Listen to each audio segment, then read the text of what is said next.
Happy Friday, everyone. You've made it. You've survived the week. Since we'll be spending the next hour together, if you actually stick with me that long before an email or Skype message whisks your attention away, then we should probably get to know each other if you don't yet know who the heck I am. If we actually haven't met yet, I'm your host of IT Radio, Alyssa Valentina Knight, where we talk about everything cybersecurity, from discussions with vendors to one-on-ones with chief information security officers, chief information officers, and chief risk officers for discussions around the contemporary issues in cybersecurity that matter most. With me today is Rich Gardner, here to answer the question from XM Cyber: are breach and attack simulation solutions spelling the end of life for vulnerability scanners, relegating them to the annals of obsolescence, and what CISOs should consider when deploying a BAS solution? Rich, welcome to the show.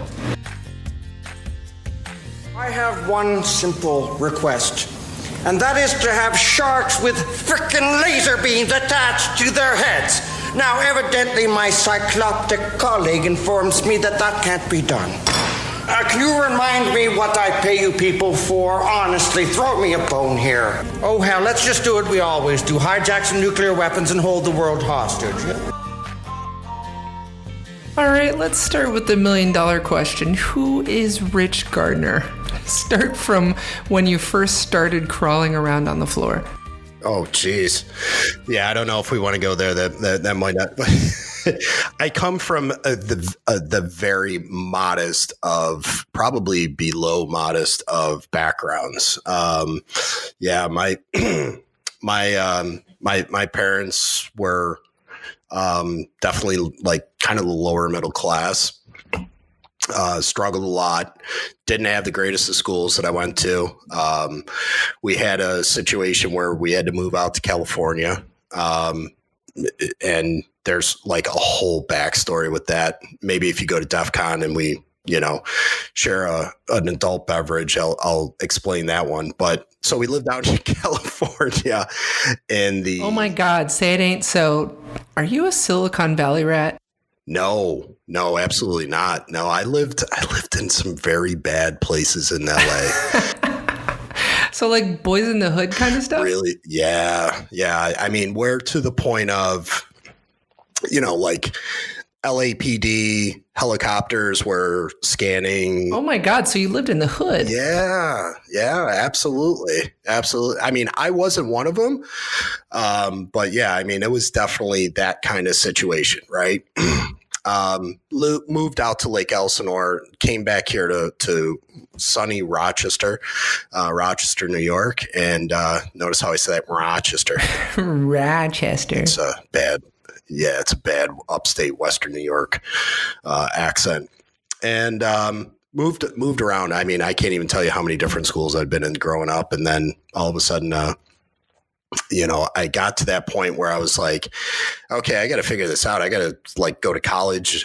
I wanted to go into the military. But my parents were so much against it. And that's like one of my pivotal points in my life where I go, I would not be where I'm at today, which is a really great place, if I did go to the military, but I don't know that. And I kind of regret not going into the military because I think I would have made a phenomenal soldier. So, yeah, well, that's respectable, but you have to understand that, no parent wants anyone shooting at their kid.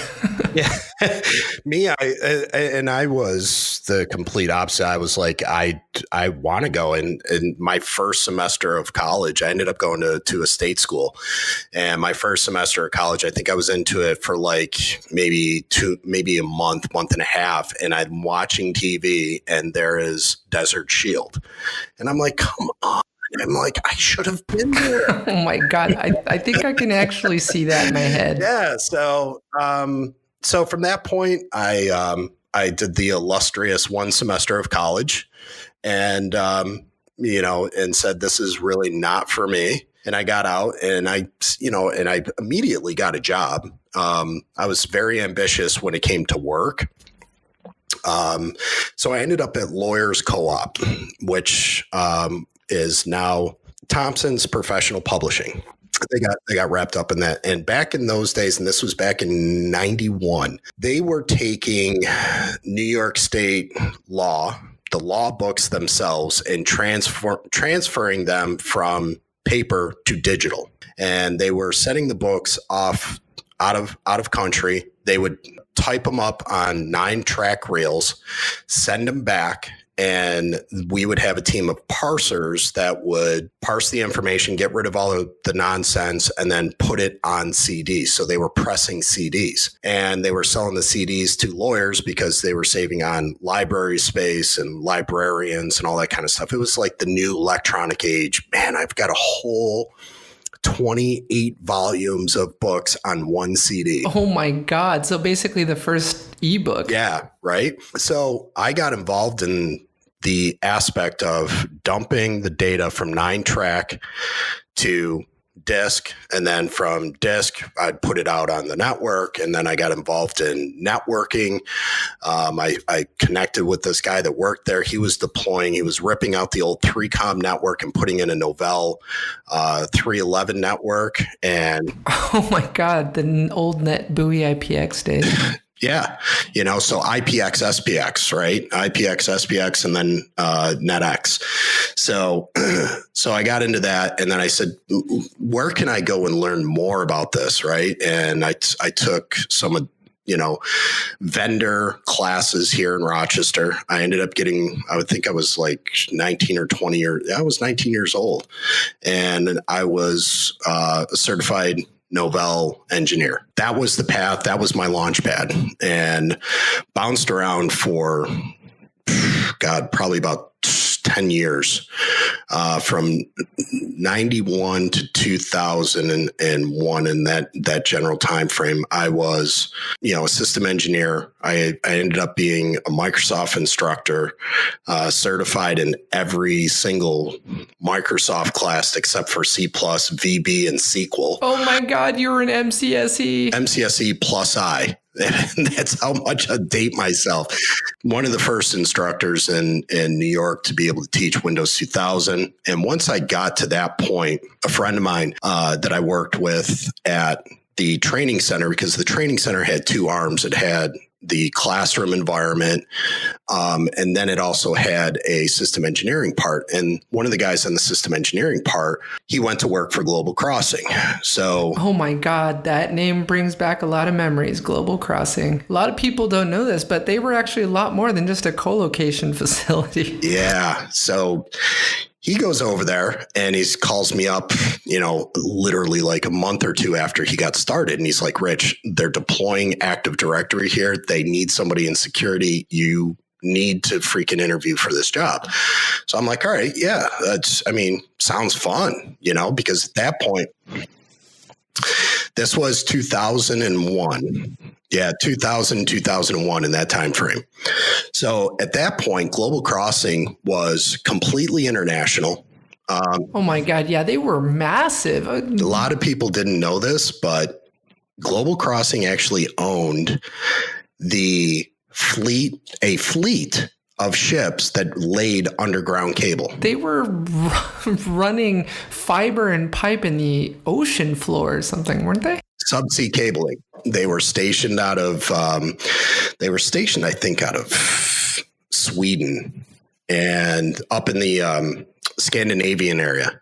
And these ships would go out and we would get pictures of like sharks, like literally the memes or whatever that you would see back then. We were getting these pictures from the ships of sharks actually chewing on the underground cabling. Oh my God, no. Yeah, because there was something in the electronic, like it would send off some sort of field that the sharks were actually getting attracted to, and they were like attacking the cables. And they found this out because they would run from the ship, they would run a camera down the pipe, and lo and behold, there was some beast in the sea chewing on the cable. Oh my God. So yeah, I was doing Active Directory security for them, email security, because we were deploying Exchange, OWA, then yeah, so that was kind of like my real break into security. And I was dealing with some uber geeks on the side of it. Like these guys were like so far ahead of me.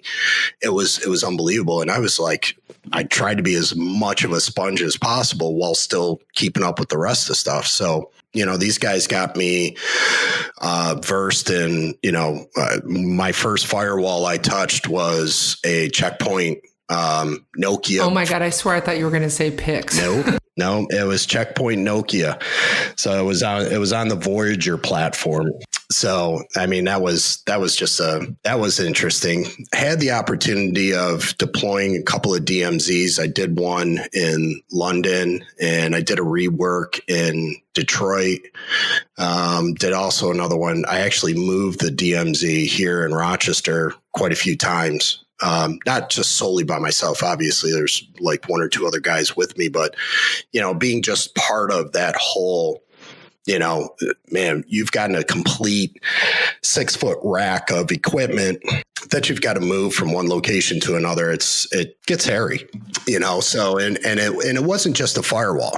We had content cachers, we had blue coats, we had email scanners, we had two different DMZs that we would run. We would run the ones that were forward facing, and then we had vendor networks. So it was like, all right, we've got to make sure that because, as big as Global Crossing was and the amount of people that they employed, they had at one point like almost 18,000 people worldwide working just inside Global Crossing. Having that ability to, get into all that stuff was really cool. Some of it was way over my head for my time. And I'm happy to admit that now that I'm old and gray.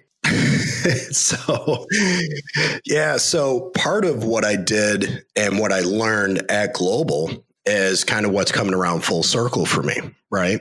So I mentioned OWA, and a buddy of mine who I worked with went to one of like the original Consec Wests, and he came back and he was like, he goes, watch this. So he broke into one of our proxy servers that were in another location, and it was a Microsoft proxy server. I was just like, what in the hell? And he goes, we need to lock down OWA like nobody's business, because that was the other one that they did a presentation on and all this other kind of stuff. So I started digging into it, right? And I started looking at some of the exploits, and I started looking at, doing my research from that side. And this was actually kind of something that developed in me, and I didn't recognize it until later in life, which is I play defense, somebody makes a mistake. So what I do is I do a lot of research around exploits and around tool sets. And then I actually take that in and I build that system or architecture based on my knowledge of general exploits and tool sets that people use. So you build your defenses around lessons learned of what you see adversaries use against your systems. Absolutely. So to break that down even further, like my OWA servers, I would scan, like I would build it off of like a CIS benchmark spec. That's where I kind of started. And then, oh my God, I think you're the first person I've ever met that actually uses those hardening guides. Yeah, I know, right? So I found out how bad that was. And after scanning it with Nessus, after scanning it with ISS, because we had a couple of copies of ISS, which was hugely expensive at the time. ISS Real Secure before IBM came in and ate it up. Yep. And, I love that tool because it was able to, you didn't have to run some command line exploit to get there. You would run this tool, and it was kind of a lazy man's way of getting around it. And you could poke holes at me for that, but I'm not an offensive guy. So I'm more of a defensive guy. I'm using a tool to defend against, to learn on how to defend against the offensive mindset. So with ISS, it just opened up the doors for me. And then I started digging in a little bit more around Microsoft, and Microsoft started to come out with some really good tech and documentations on how to lock things down. So let's break this down just a tad bit more. OWA at that point was NT40, IIS, Exchange, and Outlook Web Access, all on the same box. So there was just massive amounts of issues with every single one of them. Now compile all those together, and you've got a huge ball of waxy nonsense that you want to just trim down as much as you possibly can. So there was a lot of trial and error. There was, okay, let me shut off this service and make sure I still can connect and log in. And oh, here's an error. I got to go back and turn that service on. Or here's a registry setting that I have to rip out. But before I rip it out, I'm going to, make a copy of it and then put it back in if it screws up. And all that trial and error built me a server that was very defensible, but at the same time, too, was giving me that ability to go, I'm learning the deepest bowels of this operating system and these applications from a defensive mechanism or defensive posture to feel confident enough to put it out there that, as I learned later in life, if an attacker, if a penetration tester or a hacker decided he was going to go after it, they would probably find out real quick that I don't want to spend a lot of time with this. I want to move on to the next piece, right? So not that it was completely impenetrable, but it was darn hard to get into, right? And that was my presence in building out from there. Okay, so you don't consider yourself to be a red teamer / penetration tester. You consider yourself to be on the defense, on the blue team, or is it a combination of both that we affectionately refer to as purple team? Blue team, yeah, that's a great conversation. Red team versus blue team versus somebody that kind of does security, right? Yeah, that's what I've always found very interesting about the cybersecurity industry is you rarely don't find someone who hasn't pigeonholed themselves into a specific niche. You meet someone, oh, I'm a senior penetration tester, or I'm a senior forensic analyst, I'm a malware analyst, I'm a reverse engineer. You don't really meet generalists these days who kind of are Jack or Jane of all trades, master of a few. Yeah, well, and that's kind of what I've been called over the years. When I worked at AT&T Consulting, I was doing a lot of generalist work. There were pen testers there. Some of the guys that I still know that I met back then are still there today doing pen testing. Great guys, but that was their specialty, and that's what they got billed out for. You could drop me, and one of the guys that I reported to, he actually called me a firefighter. He's like, I could drop you into any burning building. You gather up the bodies, you put out the fire, and then you come out with them. And I'm like, well, okay, thanks. I think I wore a lot of different hats, and it was okay because I've gotten a lot of exposure, and I was finding the work that I did at Global Crossing, which got me to launch. I was finding that, here it was like 3, 4, 5 years later that people weren't even doing this at that point. Were not doing what I was doing 3, 4 years ago. And I'm like, wait a minute, did I discover something new? And I'm like, no, it can't be. And I was just able to leverage my title as consultant, as senior security consultant, to wake people up to what they should be doing. So I think this is a great segue into what breach and attack simulation solutions are and what XM Cyber is doing in its BAS platform that makes it different from the other BAS solutions out there. Sure.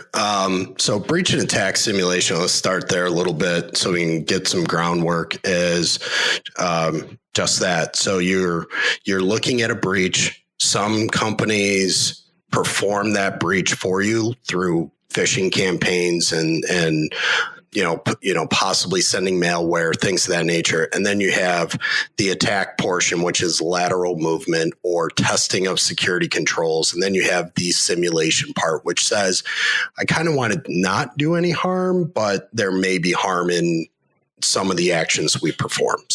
And that to me is how I feel Gartner was able to put together that category. There's a lot of different facets within that. Okay, so that's breach and attack simulation solutions. What is XM Cyber and what does it do? We are a breach and attack simulation where we do no harm, but we assume the breach and we're showing you how an APT or a hacker or a red team exercise would move laterally through your environment to get to your crown jewels. Now that's a lot of what I just said, just in that unto itself. The big difference, to me, one of the differentiators of XM Cyber to others is we're constantly testing.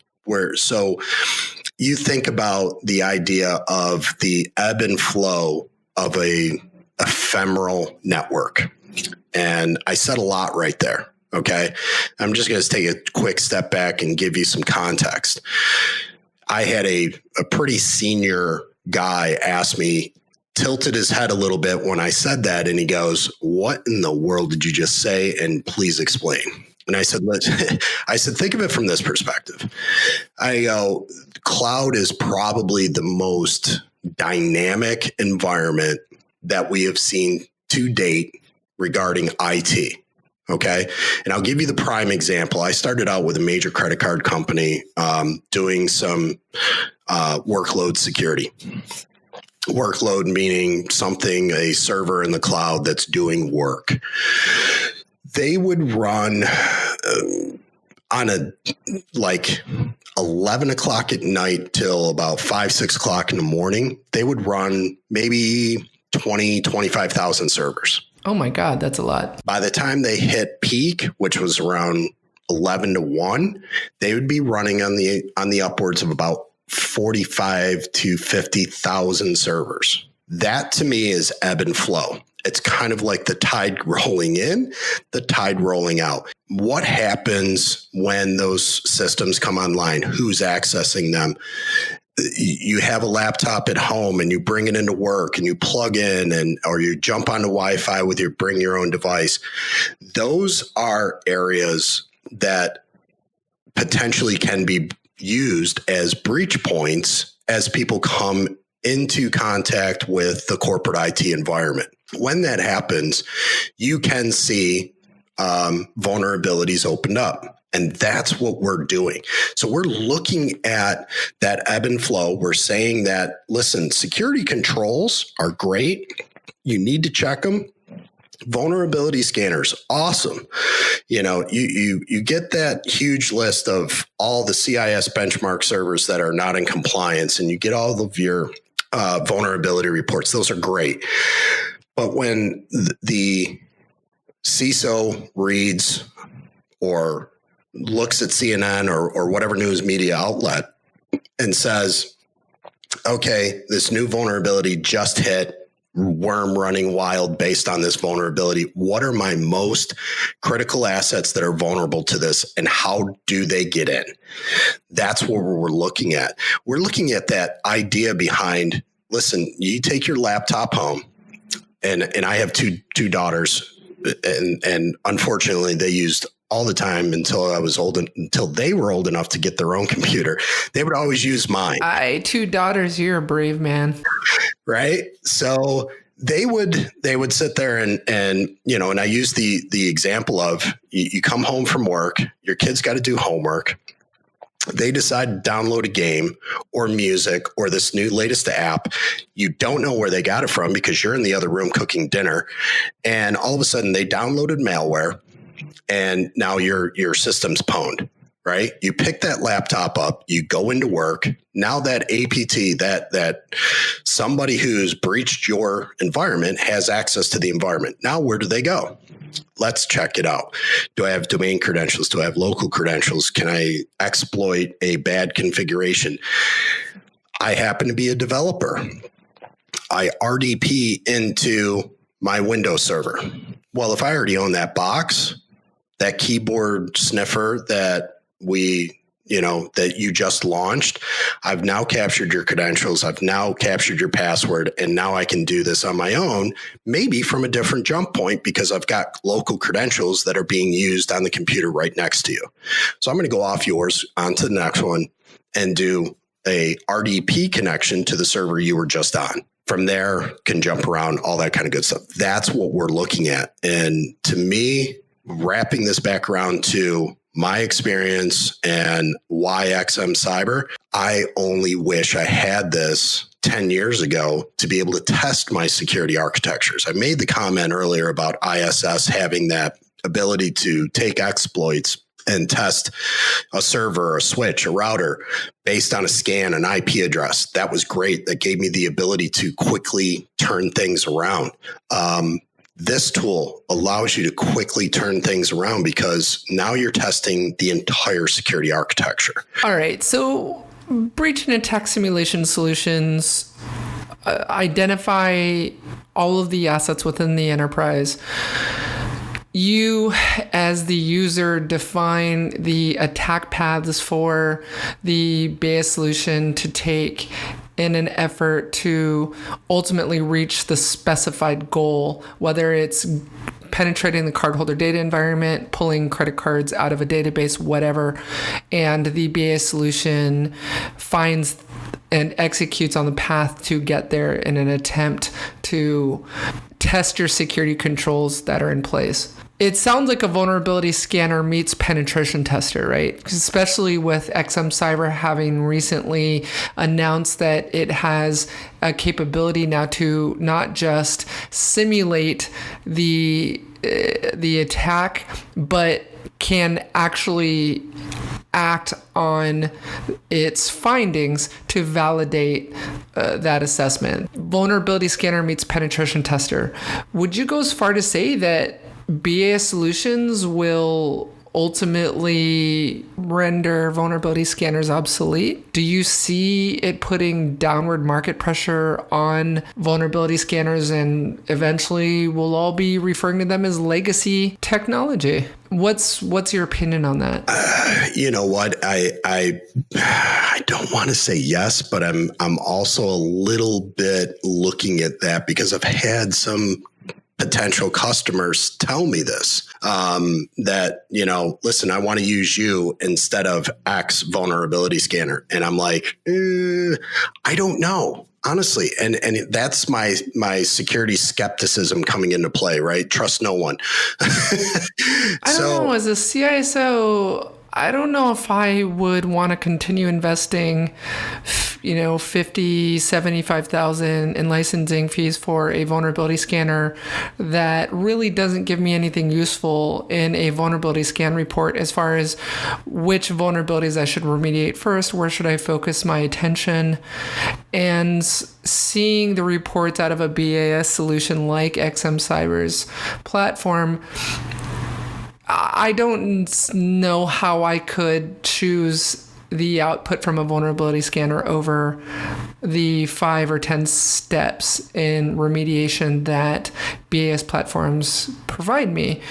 And I think that's what really makes it more of the aspirin than the vitamin, if you will. It's not, I think it's going to get to a point where organizations no longer see BAS solutions as a nice to have, as a shiny new toy, but a need to have, and begin to start and decommission the old ways of doing things, the old guard for vulnerability scanners. Do you think that the decision to replace vulnerability scanners with BAS solutions is predicated on the size of the organization, the size of the company? Yeah. And that's a great question. And I'm going to attack it from a different perspective. So many people are gun shy with startups. And I don't think they look at startups in a way that they really should look at startups. And here's why. If you have a big enough customer, if you are the 800-pound gorilla that just bought multi-million dollars of somebody's software or tool or whatever from a startup, you have major influence in that roadmap. Okay. So from my perspective, if I was a CISO and I looked at a tool like XM Cyber, I would sit there and go, if I invested my time, energy, and money, and I see the makings of something that could replace my vulnerability scanner, maybe not tomorrow, maybe not in 6 months, maybe it's a year down the road. I'm going to take that. I'm going to have a serious conversation with the executive team. And I'm going to say, listen, I really like the tool. I can see where this is going. And I want to not only invest to make my environment better, but I also want to invest my people's time in helping you make the product better. Yes, I'm gonna take this opportunity to reference Crossing the Chasm and early adopters. Yeah, I have met some CISOs who prefer to purchase products from startup companies for that very reason, being able to drive product direction, are willing to deal with bugs and work with the company in fixing them because of that trade-off, because they can really drive the direction of the product. They can sit down with a CEO of the company. They can sit down with the VPs of product engineering, where, they can't necessarily do that with the large billion-dollar multinational corporations, the McAfees of the world. They're not going to be able to sit on the phone with the CEO of Intel and talk about how they want to make McAfee better, but they can certainly, I'm sure, sit down with the CEO of XM Cyber and help make that product better. Well, it's a partnership, right? And the semantics of the world, and I'll just use, it could be any multi-billion-dollar company that's providing a software or service to you. The economies of scale, in my opinion, for you to make a change for the Knight Corporation, right? And I'm using your last name for the Knight Corporation, for me to make 4 or 5 changes to my product to fit you, I need to go back and utilize economies of scale to say, how many other customers will this benefit and what's my ROI on investment? Okay. Where a smaller company is going to say, I see it. You're here to help me. I'm here to help you. There's a partnership that I like to develop with my customers, my large customers, even the smaller ones. I love the advice. I look at things from a different looking glass or viewpoint. Once you embed yourself with a customer and you say, listen, let's partner on this.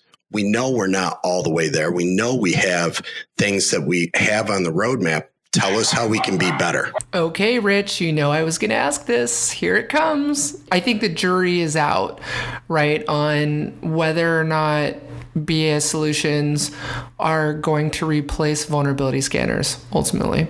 But what about replacing the human? What about replacing the penetration tester, right? I'd be interested to hear your input on that. From my perspective, I don't see how any technology could ever replace the analytic rigor of a human. It doesn't matter how much machine learning, how much AI you put in there. History has taught us that AI is not perfect. And I just don't see how any solution could replace the critical thinking power of the human brain. So what's your input on that? No, and I'm so glad you brought that up.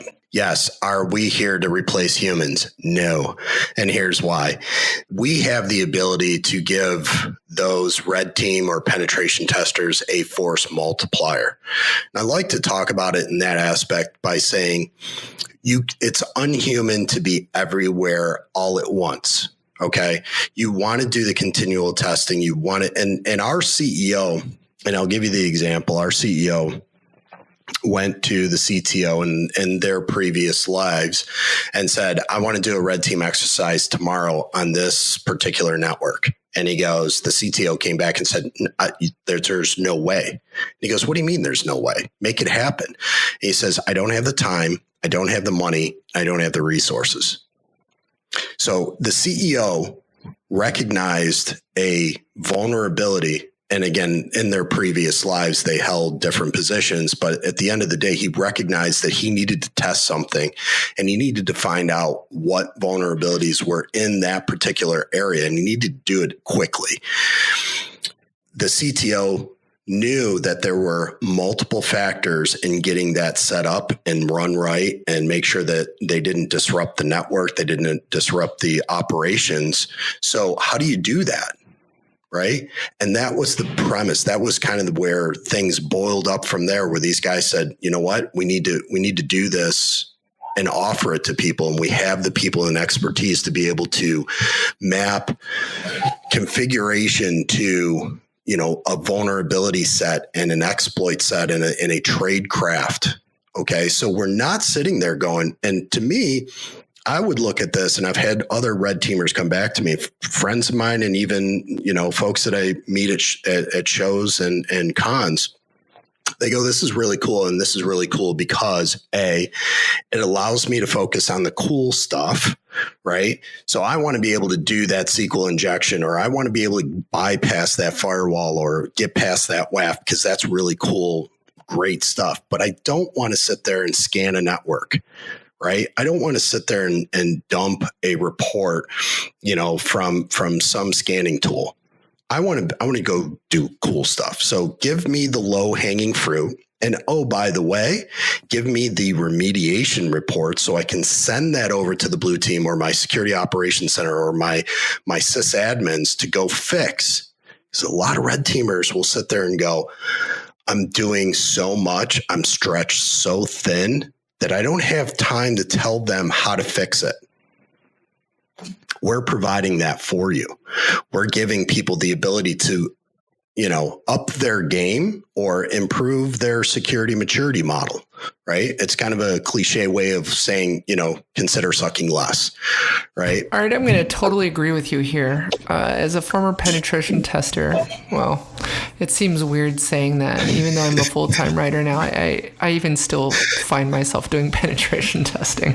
But yeah, I don't know. Can a pen tester ever fully hang up their hat? Oh my God. You know, I agree. Even when I was doing it full time, I hated writing the reports.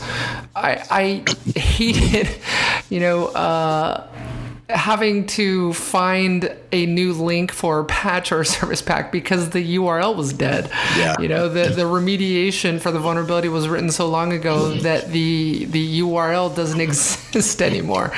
You spend half your time trying to find the correct URL to patches because they just don't work anymore. Right. Exactly. It's not fun explaining to developers how to fix something or how to patch something or, you know, what can patching it possibly break on the system. That's never fun. A penetration tester wants to be doing pen testing, not writing reports or explaining how to fix the problem. Yeah. No. And that's the great part of what we're bringing to the table. So in regards to that too, and here's the really cool part about, you know, so I kind of do want to address the one piece of it there as far as, you know, why XM? Why did I go here? I think you asked me that, didn't you? Yeah, I just, after listening to your autobiography and experience that actually led you here, it's intriguing to me how similar the business plan for XM Cyber and its, you know, its branding with the whole purple team and purple colors of blue mixed with red, of course makes purple. How similar that is to your actual background. You know, I mean, you really play on both sides of the line, right? You know, blue team, red team. It's interesting to me how similar XM Cyber itself is to you. So you seem happy. You seem happy there. It seems like a good place for you. And saying that you are similar to the company that you work for, I say that with the utmost respect and affection possible. Yeah, no, absolutely. So so XM came out of stealth in last year in August. And right around that time, my partner in anti-crime, my sales guy, Steve, he ran across XM because XM was branching out into the US marketplace. So he said, Rich, take a look at this. And I go, kind of interesting. Never really looked at the BAS space. We were looking in the threat hunting space for, kind of like that next thing. Where are we going next? So, we kind of took a little bit deeper look at it. We took a look at the folks in that marketplace. And there was another, if I recall correctly, I think there was another company that we were looking at. We landed on XM because one of the main reasons we landed on these guys is because I go, Steve, take a look at their executive team. And I was like thoroughly impressed, no kidding. I was thoroughly impressed by their executive team. So then, well, I know it's an Israeli company. Are they ex-IDF or what? Yeah, they not IDF. They were former Mossad. So Tamar Pardo, if I'm saying his name correctly, hopefully I am. He actually, he was the director of the Mossad. He reported to Benjamin Netanyahu. He was appointed by him. I mean, for 8 years. So these guys know they know what's going on, right? So when it comes to offensive security and defensive security, they've got some chops, right? So that to me kind of said, okay, cool, right? We've got some pedigrees that we can work with here. So then I started digging into we got some demos, and I'm kind of like, you know what, that's cool. But let's kind of, peel back the layers and the onion. I really got to dig into this thing. And I probably spent 4 or 5 hours with their technical folks on multiple Zoom sessions. And I just went deep. I went super deep on these guys. And I was like, you guys are doing all the right stuff, and oh, love at first sight. Yes, we have as an industry, and I'm going to say this as an industry, and it's not just endpoint security, endpoint sensors, and agents. I don't care what you call it. We just have in the security industry, and I think you can relate to this, we have such a bad time with that. I mean, how many times have you seen in your previous, career that somebody puts out an endpoint, whatever, and says, okay, we can do this. We can control it from a central server, all this other kind of great stuff. And yet you deploy it and one system out of 100, goes a little wacky. Yeah, it's like they say, we as security engineers, as defenders, need to get it right all the time, whereas the adversary just needs to get it right once. All of a sudden, you got a bad name across the industry, in the company, all that kind of stuff. I just find, and I appreciate you giving me the latitude of going into this, because this drives me bonkers. Absolutely bonkers, because there are things that you cannot do unless you put something on that system. And I get it. I've talked to managing directors and CISOs, and they're like, listen, I can't put 50 things on a laptop. I just can't. And I get it, right?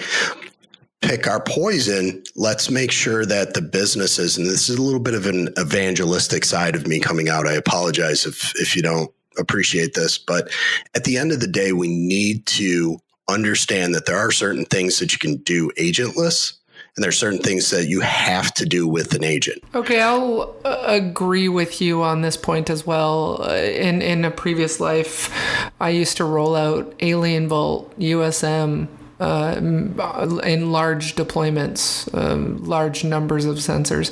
And it used RSysLog as well as OSEC HIDs for the file integrity monitoring and endpoint security stuff.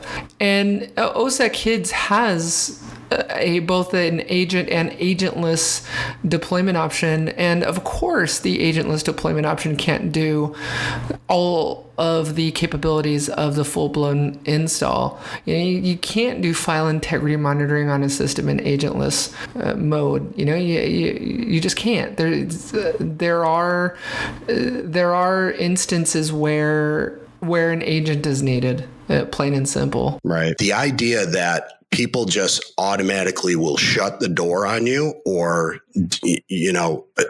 just flat out say, we're not even going to talk to you because you're an agent, is so frustrating, because you can't do what we do without one. Yeah. And I'll even go one step further and say, and I've had numerous conversations around the agentless side, that for some systems, in order for you to gain access to a system agentlessly, you have to provide credentials. So now all of a sudden you're giving up credentials. Yeah, it's a pretty asinine argument. When you've got an agentless solution, you do have to give it credentials to log into the system, root, domain admin, whatever. So kind of defeats the purpose. Or sudo. It's like, yeah. Yeah. And listen, I grew up in the camp of security needs to be an enabler.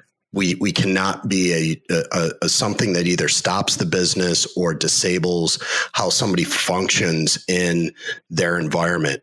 And these guys actually took a look at that. And that's what's really super cool about, and where I got really enamored with their technology, to kind of bring it back around to that, was the sensors are literally doing nothing. I can't say nothing, but I'm going to say, when you take a look at the utilization statistics around our sensors, which we provide, you look at it and you're running at zero. You're running at 0.05% of the CPU. We're taking up, 1 or 2 megs of memory. Come on, your Twitter account or your WhatsApp takes up more than that. So when you take a look at an APT, right, and how an APT operates, they do not want to be detected. They don't want to be detected by any network sensors, malware sensors. They don't want to be detected across the board. They want to operate low and slow. And we took that methodology and put it into our architecture. So, so when you are looking at this information, you're going, oh man, I'm not seeing this pop up. I'm not seeing it. And here's the other part too. And I worked in a lot of different areas to be able to draw some correlation to this most of the time. And I think this is where I think collectively as an industry, if people were to get better at agent technology, they need to put guardrails on what their agent does. Okay. And I've done it before. These guys actually do it. Right? They put guardrails there. So it says, okay, you misbehave, I'm going to shut you down. I don't even need a help desk person or the user to call in a ticket or a knock light to go flashy blinky in the middle of the night because somebody's sensors, went haywire. Okay. And you start doing the root analysis of why did this application go offline, and they find out that agent took up CPU, which caused everything to go wacky. We took that into consideration. We said, listen, it's going to operate within these guidelines, and that's it. Well, keep me honest here, but from my perspective, I think BAS solutions are great for not just identifying and executing on attack paths to an ultimate goal, but also a phenomenal tool to sort of validate that companies are in fact implementing network segmentation, micro segmentation, network isolation, where you can't hop from one VLAN to a higher security level VLAN, for example, hopping into the cardholder data environment or PCI zone from the corporate network, right? So BAS solutions in defining that attack path to the credit card database inside the CDE, for example, the BAS solution will in fact simulate a working path to that network segment and prove that, hey, you know what, there really isn't any network isolation happening here, a la the Target breach where the HVAC systems were able to reach the point of sale systems in the whole Target breach. So not just identifying exploiting vulnerabilities and providing a more concise action-oriented remediation plan, but also the capability to identify shadow IT assets, for example, new assets that have been connected to the network or to cloud environments that the cybersecurity team didn't know about, and also to validate network segmentation if in fact the network engineers think that network segmentation or microsegmentation is actually in place. Absolutely. And I mean, even as you start to go into IoT and you go, okay, that IoT environment's completely segmented off. I would say, and I have had conversations with guys that take a look at this, you've got a management system sitting on that network, don't you? It's probably a Linux or Windows flavored box, and there's your jump point. Right. So even network segmentation, and as I mentioned before, normal operations could open up vulnerabilities.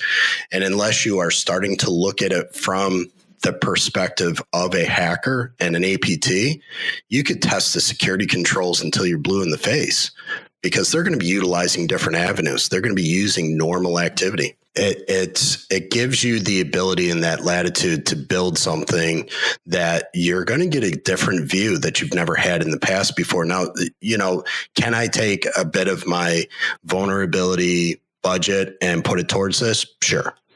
Okay. Can I take, instead of doing a pen test 3 times a year, am I going to feel, or a red team exercise? This is that. And again, I've talked to organizations that hire people to do red team exercise, right? And they pay a lot of money for that. Here's something that happens twice a year, has a limited scope, and potentially could knock over damaged systems in your environment. So you're spending a lot of money, time, and human resources for that.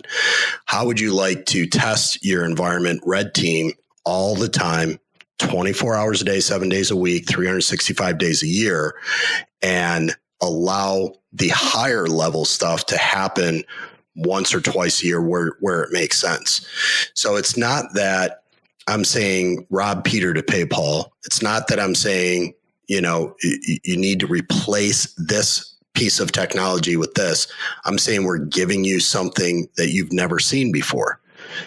And it really is. And in a disruptive industry that security typically ends up being, there's always a different way of doing something. And some are better than others. And in my opinion, I've never seen anything be able to give you the type of lateral movement in a simulated do no harm sort of situation.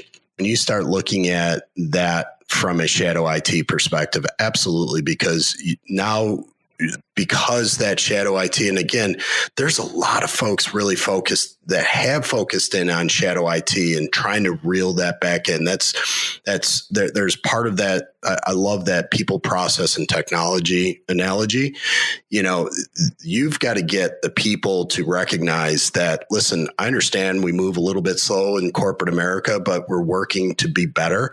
And you know what? Come into the fold. Let's do it, and let's move forward together so we can all do this the same way and be part of a process, so our technology all works the same and we're utilizing this correctly together. That cohesion of that is critical. So there's that piece of it, but obviously understanding and getting that ability to say those could be a breach point that could gain access, because now all of a sudden I've got a whole bunch of systems that I don't really know about. I kind of know about, but I don't. And then all of a sudden I've got my SAP server or systems sitting out there, or my CRM or my order entry or my PII. And these people have direct access to that. Yeah, that's a bit concerning, because I don't have the proper security controls in place to stop that shadow IT environment from gaining access to, my critical assets. Okay, Rich, this is probably something that I could nerd out with you on all day, especially as I'm currently writing a research report on the BAS market at the moment and a case study on XM Cyber through IT Group. So in respect of our listeners' time, I will ask you one final question. How can our listeners contact you, reach out to you if they want to nerd out more on BAS solutions or ask any questions about XM Cyber? How can they reach you on Twitter, LinkedIn? Judo Security. So geeky. My kids. Oh my God, say it ain't so. Judo Security. Come on, really? Rich, I don't think we can be friends anymore.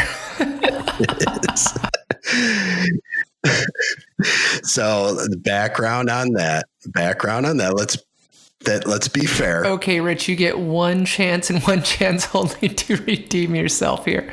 Let's be fair. I take security, and my kids make fun of me all the time about my Twitter account. Right. So I have a 21-year-old and I have an 18-year-old. So they have. Oh my God, you do not look that old in your LinkedIn photo. Yes, I am. And they're two girls. So they love picking at the big bear. So needless to say,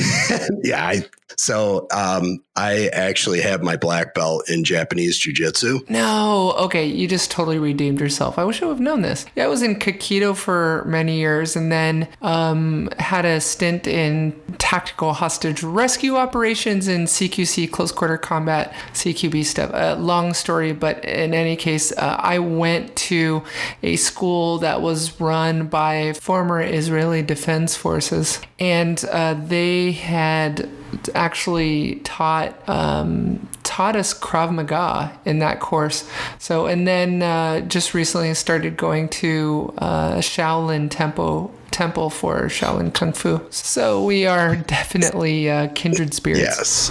I actually learned a move which is called Uchimata from Jim Bregman, who was the first American to win a medal in the Olympics for judo. I'm also a blue belt in Gracie Jiu-Jitsu. So I did the Japanese stuff. If I wasn't my age, I would probably sign up for an amateur MMA fight. That's how crazy I am. So. And this is how awesome this show is. We're actually saying goodbye a second time. So for our listeners who want to reach out to you and XM Cyber, how do they hit you two up? xmcyber.com. Check me out on LinkedIn. It's Rich Gardner. On LinkedIn, that's probably the best way to get a hold of me. I'm always active on LinkedIn. But yeah, XM Cyber, Rich at xmcyber.com. I was early enough to get the vanity name. So, yep. Oh my God, I saw that. I was so jelly. Yeah, you must have been employee number 2? Yeah, I wish. Well, I'm totally your new fangirl now. It was a real pleasure meeting you and learning more about the company and product. And I hope our listeners found the education around this nascent area of solutions in BAS to be informative and valuable. So I look forward to doing this research with you and educating the market more on what you guys are doing over at XM Cyber. Thank you. No, and I'm a fan of you. I think from an analyst perspective and you giving us some background on what you're doing and how you do it is tremendous, because I think you take a bigger, deeper look at a particular space and really hopefully you can give us some justice, in the space and be fair to everyone, and really help those CISOs out to be able to make the right decision, and hopefully we benefit for a little bit from it. Yeah, I'm really trying to transform the analyst industry. I'm probably the only analyst I've ever met that can talk to you about buffer overflows and heap overflows and shell code. And I think, though, that it brings a completely different dynamic to the industry and a new type of analyst report. And that's not to say that other analysts who can't talk to you about shell code or buffer overflows are bad analysts or not as good. I work with some amazing and incredibly smart analysts at IT Group, the Julie Conroys of the world, just experts in their field, and I have a great deal of respect for them. It's just that I want to bring a different style of different type of research to the table, and if that research can help a chief information security officer make a more informed decision as they plan out the project and deployment of a new product or new technology, then great. I'm happy. That's my why. That's why I get up every morning. All right, zip it. You can't even Zip it. Zip. look. Ladies and gentlemen of the jury, Exhibit A. Number 2, would you please back me Look, up? I'm Zippy Longstockings. I can't. When a problem comes along, you must zip it. Zip it good. Frown, would you? Kisu hai pindowa mitahioto. Subtitle: Zip it. I'm just trying to. Zip.